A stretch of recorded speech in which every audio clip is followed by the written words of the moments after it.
marketing is going to become a much more science-driven activity. And it's already true that our ability to collect data has far outstripped our ability to make sense of it. And this is true everywhere. It's true in the military. It's true of surveillance. It's true of, it's true of e-commerce.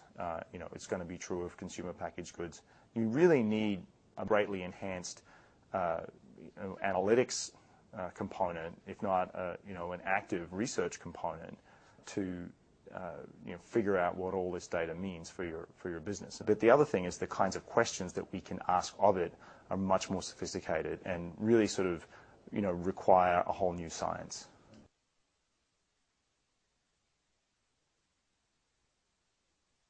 The study of social networks has long been something that sociologists and other social scientists have thought was important, but there really wasn't much we could do because much of the data, the sort of vast body of data was simply not available to us. And yet now we actually have, full-blown, web services that provide exactly that kind of data. So there's a sort of whole range of questions that open up once you not only know things about individuals, but you also know things about how individuals are connected and how those interactions impact their behavior or some sort of outcome, whether it's the diffusion of information or whether it's influence, or whether it's the ties themselves can be informative. In the web world, we're increasingly instrumenting everything that we can measure,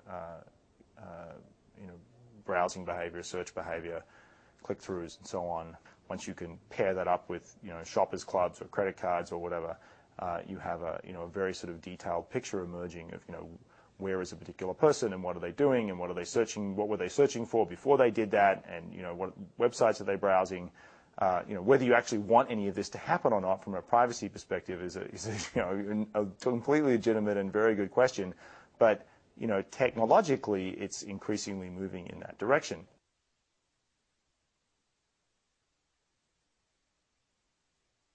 We have to start suspecting our intuition. Whatever hypothesis you have, whatever intuition you have, however self-evident it may seem, you test it against the data, and bottom line is it's wrong, like every time. So, this is, I think, the sort of shock that the marketing world is about to encounter, is that, we sort of have these,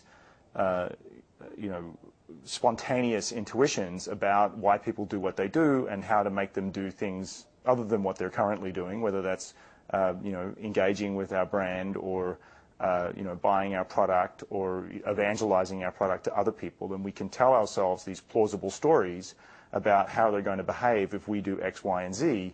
But then when you actually get the data, they don't do that, right? And they don't do anything crazy. They just do something different from what you expect. When we think about word of mouth influence, we imagine information or influence propagating through a network sort of in the manner of an infectious disease, right? That we talk about viral videos, we talk about viral media, we really think that it's spreading.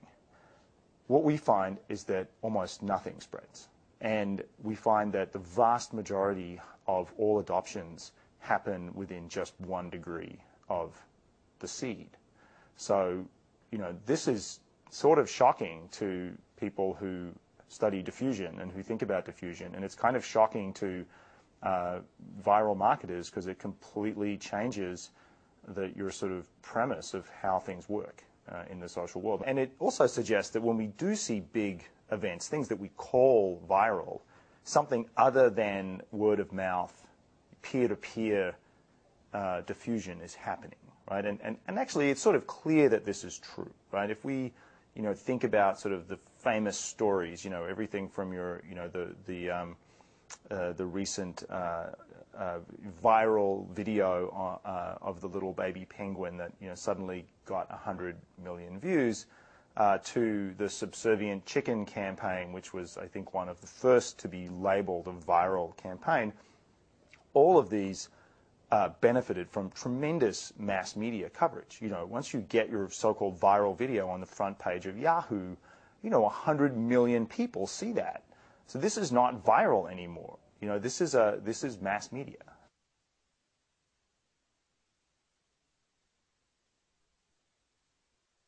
once you accept that your intuition for how people behave, however compelling it might seem, is just inherently flawed, right, inherently limited, then you really have to sort of go to a different model of learning about the world, right? Then everything becomes data-driven, and it becomes data-driven in a very sort of real-time reactive way, right? So, the classic example of this, in the web industry is what we call bucket testing, right? Where you say, well, I don't know what to put on the front page of Yahoo. I have some very good editors who have plenty of ideas, and they can generate a pool of candidates.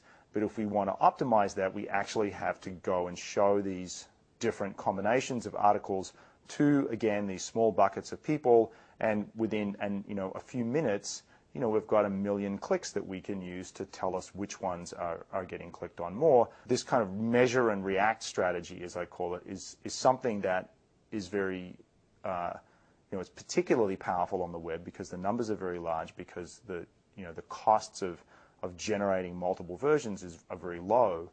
But in principle, this is something that could be done in the offline world as well, right? And we see this in the fashion industry with Zara. You see this in the casino industry with Harrah's.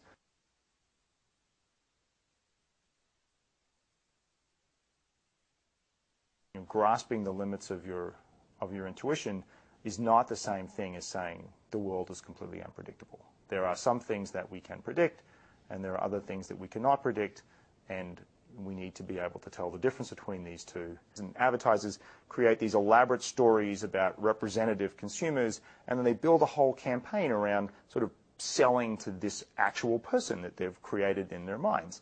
And so that, to me, is deeply flawed, because what we've learned from many, many years of psychological research, not to mention what we should have learned from actual business experience, is that if any of these assumed factors that you're including in your simulation are wrong, then the person may do something completely different. If you have data on the billions of mouse clicks per day of hundreds of millions of users, there are empirical regularities. They can be modeled. They can be predicted.